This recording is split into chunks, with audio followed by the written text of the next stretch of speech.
Hey, it's you and me. Let's go! I'm scared. The singing They're children children. are back! They matured! It's gonna be distracting. Despite his near devastation by Nellie's news, Mel's flaxen eyes continue to wander in hopes of catching sight of the girl. By now, it should be quite obvious to you what Mel was feeling. But the boy himself was having difficulty comprehending the things going through his heart. Emotionally, he was horribly unstable, like a ship without a sail. And still, every time he spotted the white-haired girl, his heart would leap, his whole body jitter with anxiety and excitement. He had never felt anything like this before, and as such, he struggled to keep these strange emotions in check. Whenever he saw an opportunity, Mel would speak to the white-haired girl. And the days he was unable to, he would either spend in secluded silence or a distracted daze. Love is a curious thing. It has the power to change those who experience it. When he did manage to approach her, he tripped over his tongue. Like me. Again and again he talked to her, and again he stumbled. Honestly, we're the same person. Yeah. I imagine if you were to take him to see a romance at the theater in his present state, he would cry just as much as Nellie. Dude, I'm losing it already. We cry at tragedies because we draw parallels with our own lives. At least, that is what I think. Great tales of romance attain true gravity with the audience only when they are personally familiar with love. In any event, the white-haired girl was, as a result of this, visibly perturbed. She was delighted that he was being so kind to her, but confusion overpowered every other emotion. Nice. She appeared to be at a loss for what to do as he clumsily catapulted words and stares at her. But Mel did not... He doesn't know he's in love. Oh, I think he does. But he doesn't want to admit it. But Mel did not back down, though he probably knew not what caused such fiery emotion to erupt within his breast. That's a weird sentence. It is a weird sentence. One's first love in particular tends to burn like a wildfire. Stop calling me out. Are you familiar with the sensation, Master? Oh? Oh. There she is. Is she cleaning? No, it looks like she's reading. Oh, we're in the library. Oh. It's now or never.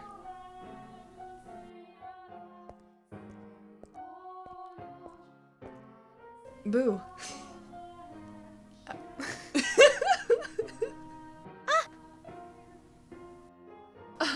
Sorry, I didn't mean to scare you.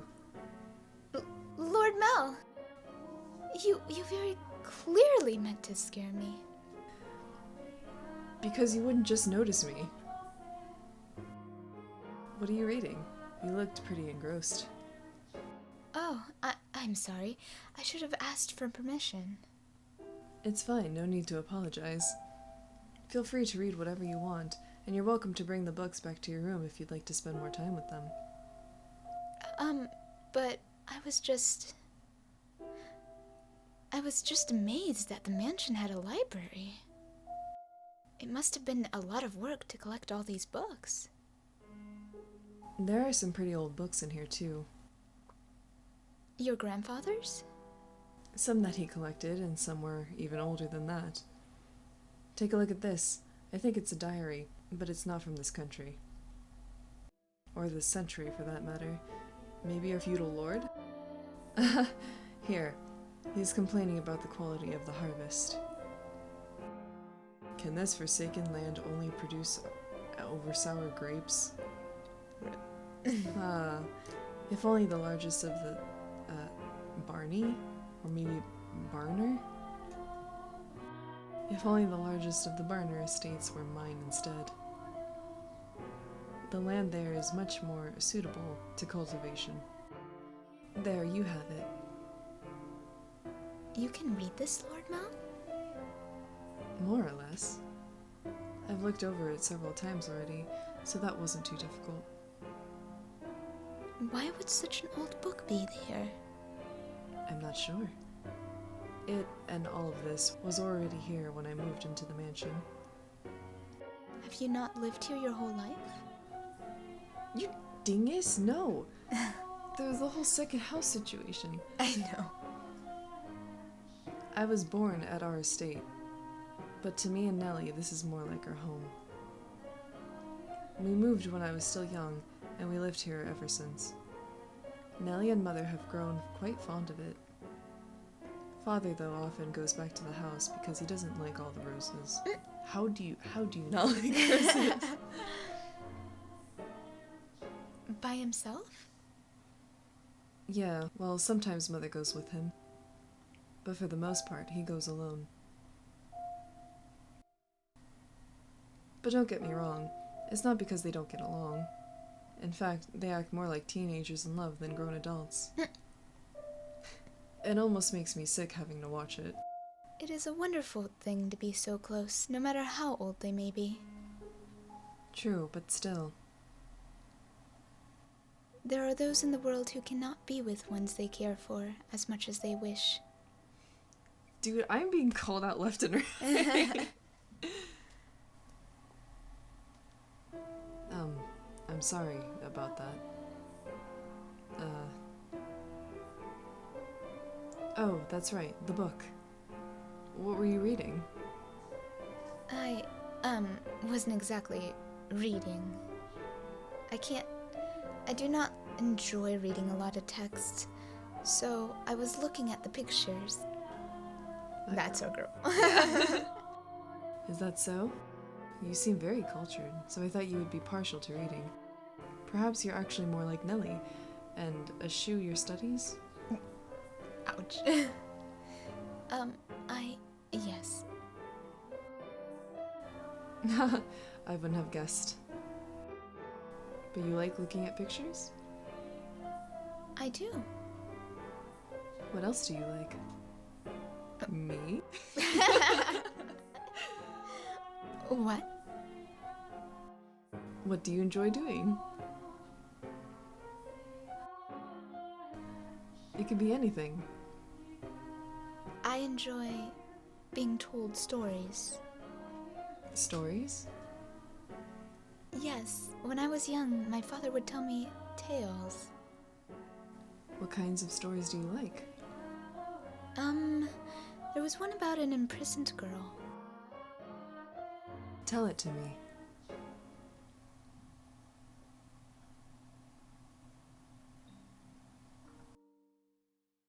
Once there was a girl, and she was locked away in a mansion deep in the forest. A mansion with only one window. But the window sat high upon the wall, far beyond her reach. So it was always very dark inside, unlike this mansion.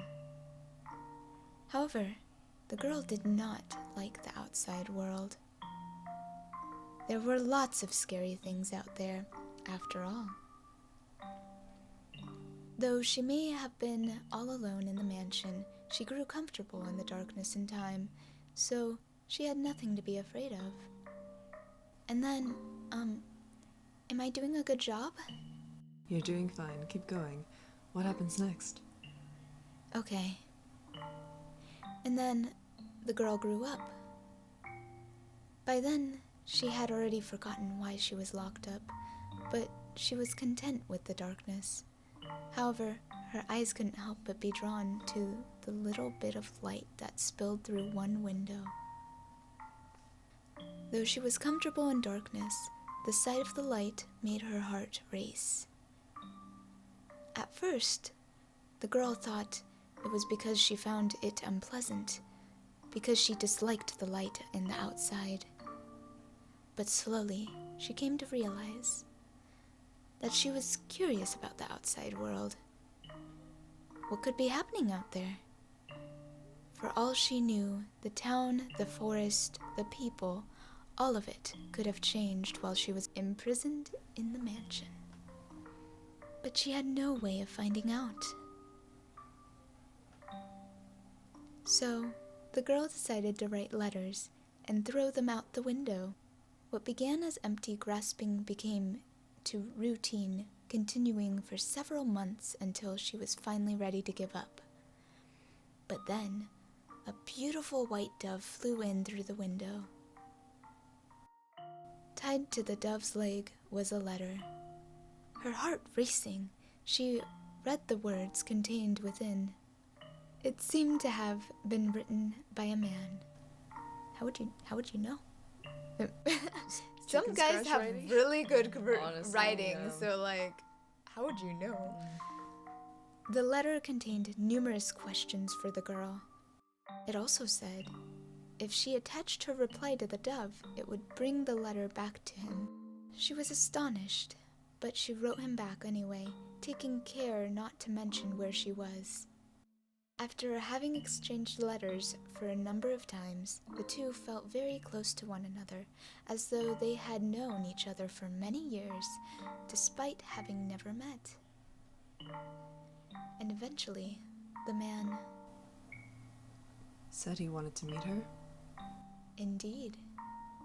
The girl was unaware what to do. Should she tell him how she lived? Should she reveal where she spent her days? She was afraid if she did, he would cease to send her letters. She was sure he believed her to be a young lady of noble blood, not a girl locked away in a house deep in the forest. Is this like, Rapunzel? No, her talking about herself like she's actually not of noble blood, and Mell keeps talking to her, and she's scared to tell him that, yeah. Probably. There's probably a parallel. The girl could not bring herself to write a response. She released the dove through the window with nothing attached to its leg. Honey, no. And yet, it returned with another letter, written in the man's familiar hand. You must have a grave reason for your silence, it said. I would like to know the reason, and I would like to help you. No matter what it may be, you have my word. She deliberated. Though his letters were kind, she did not know this man. He was from the outside. Would he still treat her the same way when he met her? And did she even want to step out into the world beyond? What do you think she did? Wrote a letter and agreed to meet him, right? Yes, she did. The girl made up her mind she would write a letter. As always, when she tied it to the dove's leg, it flew out of the window. And for some time after that, she received no response from this man. This saddened her, but she thought it was for the best. She belonged in her own confined world, her world of darkness. But then, one day, light shone into the mansion. The sealed door had been opened, and in the doorway stood a handsome young man. I have come for you, he said. The man was a prince from a neighboring kingdom. When the girl stepped outside, before her sat a magnificent carriage, the likes of which she had never before seen, accompanied by many servants. The prince, kind as in the letters, swore his love to her, and the two lived happily ever after. Yay! Makes me want to cry.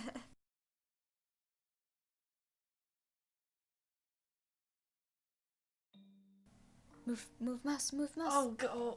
Move mouse! Hello, master. I hate that. I hate having to do that. Okay.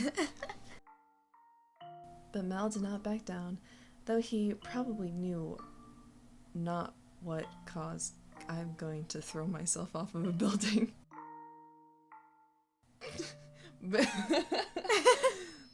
Boo! My phone! Oh, ding dong, the witch is here. Sorry.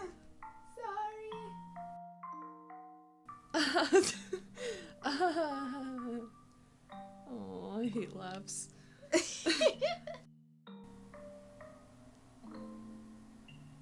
forgot how to read for a second. Oh, It's yeah, okay, there was a buzz outside Yeah. anyway.